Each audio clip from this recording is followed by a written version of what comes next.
You know where jazz music started? Which city? Anybody? Yeah. New Orleans. The people that came to New Orleans that helped influence the development of jazz were from, yes? France, that's one. Okay, but even more important, behind you? Where? Yeah, go ahead. Give us the answer, you know it. Where from? Africa. There's one more country that had a little bit to do with it. Red-headed guy there with glasses. Spain. I'm going to show you some of these older instruments that influenced jazz, the African ones. The first one is a little thing that looks kind of like a lyre. And it has a skin covering. And what you do is you just strum it like this.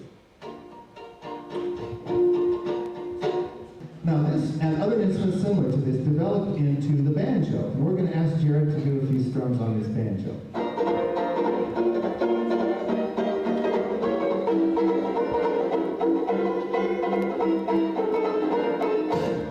African influence is from an instrument that has different names in different countries. Just south of the Sahara Desert, people play this string instrument that's played with a bow. It's only got one string. And they play music that later on became what we call the blues, with two notes that are in between the notes on the piano. So I'm going to try to play a little bit of the type of music that's played on this instrument, then we'll see what Jared does with this same blues idea on his guitar.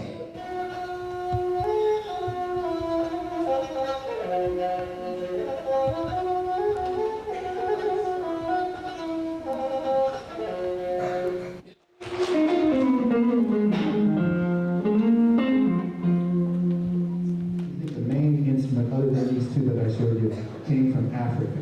What would come from Africa? Drum.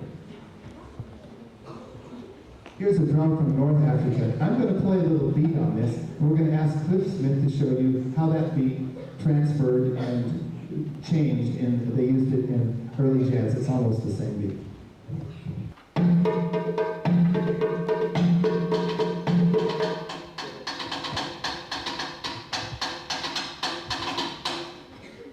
There was another influence that we haven't talked about as far as instruments. Where do you think we got our original jazz instruments from? Of course, from this influence right here. Turkish military music. See all those guys playing drums? It's kind of hard to see that far away. And trumpets and sort of like oboes.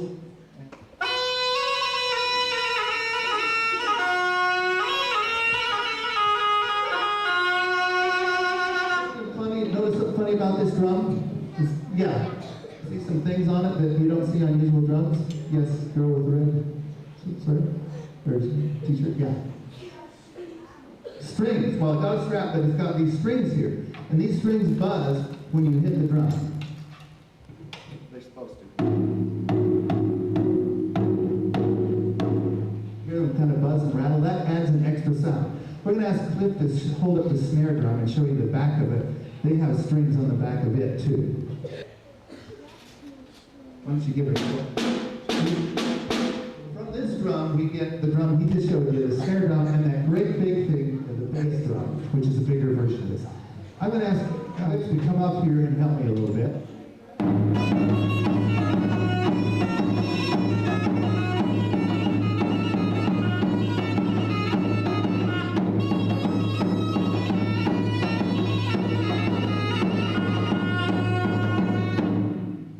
Show you what early New Orleans jazz with all these influences put together sounded like. Now we want you to help us out on this. When I say, oh, when the saints, can you guys answer?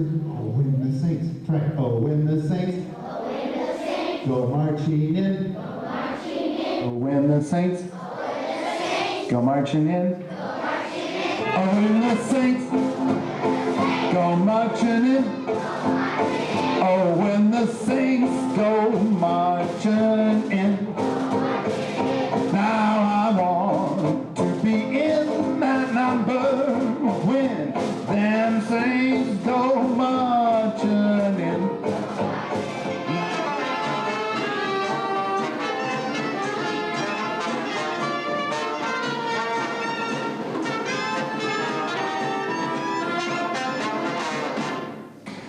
Well, what happened to this music is it left New Orleans and it went north, straight up, they say, up the Mississippi.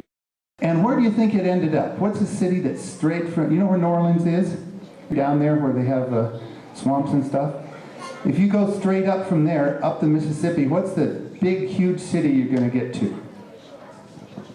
Chicago, that's right. Chicago was the next center of jazz. And the kind of music they played in Chicago was very similar to the music from New Orleans. But there was a few little changes. They'd slide the notes around more, and they would put a little more feeling into it. So, Chicago jazz of the 1920s, one piece that was pretty typical of that time is called the 219, and this is about a train. And the 219 train takes your friend away, and then the 217 brings that person back someday. I said that 219 took my baby away, but that 217 bring him back someday.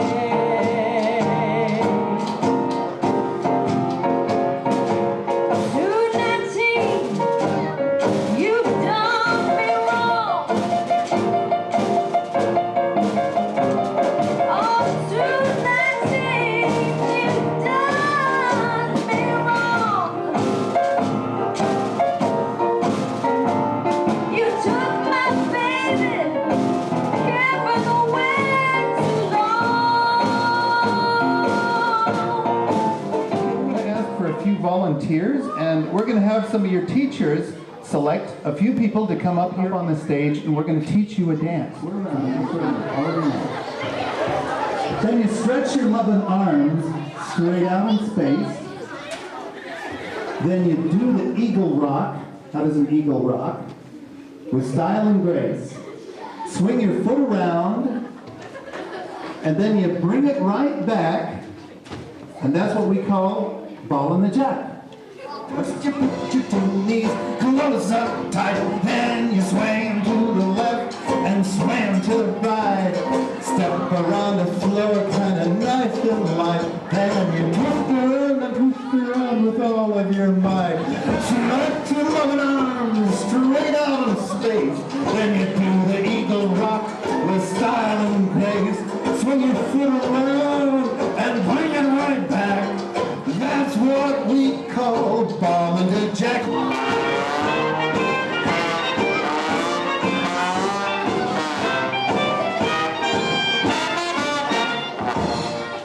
After Chicago, 1920s, does anybody know what happened to American jazz music?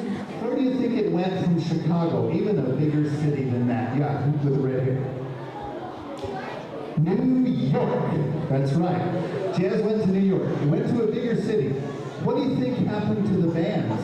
Did they get smaller or did they get bigger? Bigger. And because they got bigger, they had to be careful not to play too many notes different from each other, because then it would get really confusing. So they stopped doing this fun music where everybody played something different, and they started playing everything together in cute little pretty harmonies. And how did it change the type of music? Was it as wild and crazy as this, or did it get to be more tame? More tame. And what did they use it for? Now they were using music for dancing, and they did swing dance.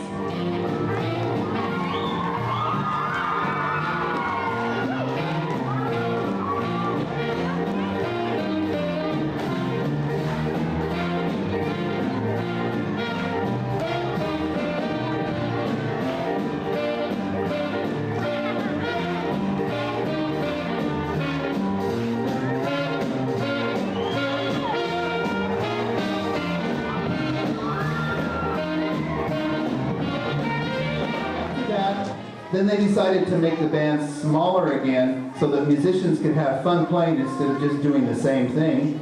And a new type of music developed called bebop. And the reason they called it bebop is when they would sing, they wouldn't sing words, they would sing notes, like bebop, bebop, bebop, bebop.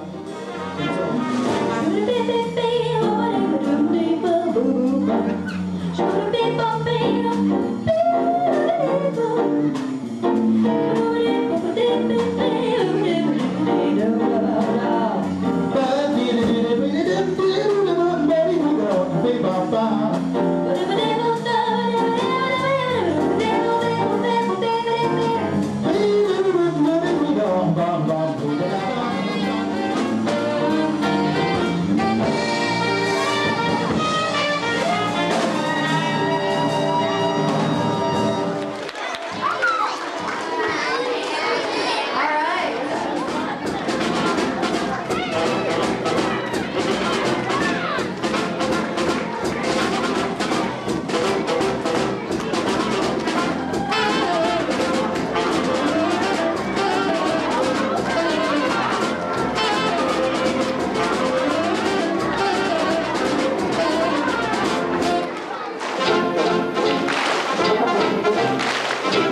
guys know the instruments, you gotta be right here with us. And so what you do is you go like this.